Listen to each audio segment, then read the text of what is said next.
핸드폰이 도청기로 변한 황당한 상황 경험해 보신 적 있으십니까? 며칠 전 병원에 가는 길이었습니다. 남친과 함께 고속도로상에서 이런저런 이야기를 하며 차를 몰고 가고 있었지요. 저의 직업이 노래방 도우미다 보니 대화라는 게 당연히 남자 손님들 흉보는 이야기가 주를 이루었던 거죠.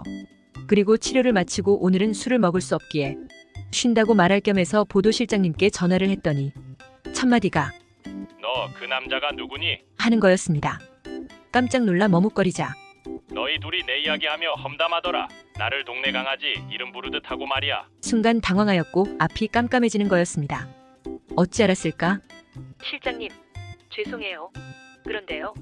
당사자가 없는 곳에서는 대통령도 욕할 수 있는 거 아니에요? 같이 있었던 남자는 제 남친이고 실장님도 뒤돌아서서는 내 욕하시지 않나요? 전화했으면 나랑 말을 해야 하는데 둘이 계속 내 얘기만 하는 거야. 그래서 계속 듣고 있었지. 앞으로는 적당히 해라. 전화를 끊고 난감함에 얼굴 붉히며 핸드폰 통화 내용을 뒤져보았습니다. 분명 나는 통화한 적이 없는데 통화 기록이 남아있었고 그런 통화 기록이 3명이나 더 있는 거였습니다. 한 사람은 동료 도우미이며 다른 2사람 역시 남자 손님이었던 거죠. 부랴부랴 자동 통화 녹음 내용을 들어보니 고속도로 운전 중에 음악을 틀어놓고 남친과 나눈 대화 내용이 고스란히 남아있는 거였습니다. 노래방 도우미 생활을 하면서 사생활이라고 하는 게 담백하지만은 않은 건데 한 방에 들통나는 이런 천지가 개벽할 일이 생긴 겁니다. 그중 나 좋다며 끈질기게 연락하는 아저씨도 있었는데 2번씩이나 자동 통화 녹음 내용이 남아있는 거였습니다. 아무리 그래도 그렇지 남의 사생활 대화 내용을 한참 동안을 계속 엿듣고 있었나 봅니다. 적나라하게 도청당했으니 난감하기 이를 데 없었답니다. 일단 사태를 수습해야 했기에 아무것도 모른 척하며 일일이 전화하여 거짓말에 또 거짓말로 상황 정리를 마무리하였지만 핸드폰이 도청기가 되었다는 것에 분노가 치밀었습니다. 분명 전화한 적이 없는데 어떻게 자동으로 통화 연결이 되었을까? 병원 일을 마치고 돌아와 핸드폰 가게로 쫓아가서 사연을 말했습니다.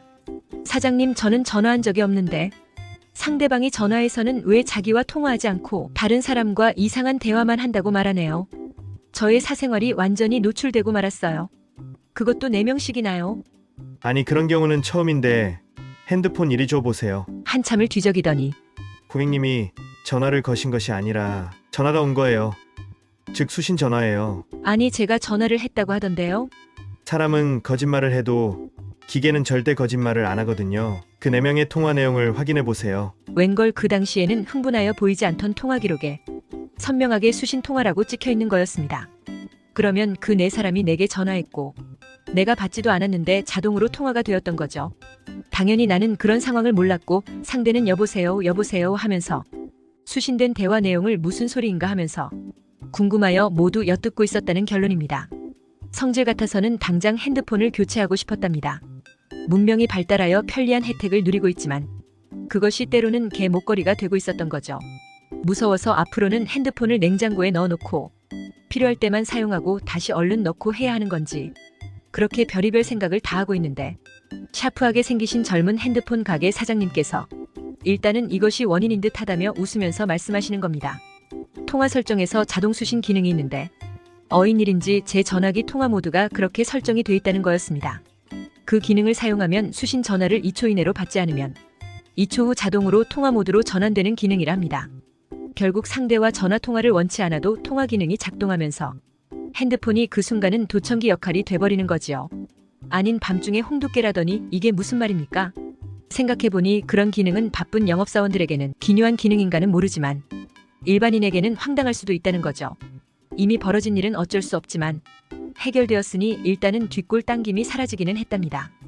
그래도 핸드폰 사장님께서 이런 원인 같다고 하셨지 이거라고는 단언할 수 없으니 지켜보자고 하시니 뭔가 모르게 찜찜함은 남게 되었고 혹시나 이런 현상이 또 발생하면 어쩌나 하는 불안한 생각이 급습해올 때면 갑자기 핸드폰이 무서운 도깨비불로 보였답니다.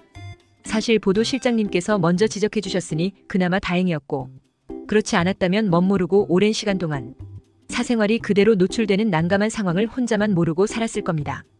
도청당한 것도 억울한데 거꾸로 도청했던 손님들을 이해시키려고 거짓말에 갖가지 변명을 해야 했던 핸드폰이 도청기가 되었던 난감한 사연이었습니다.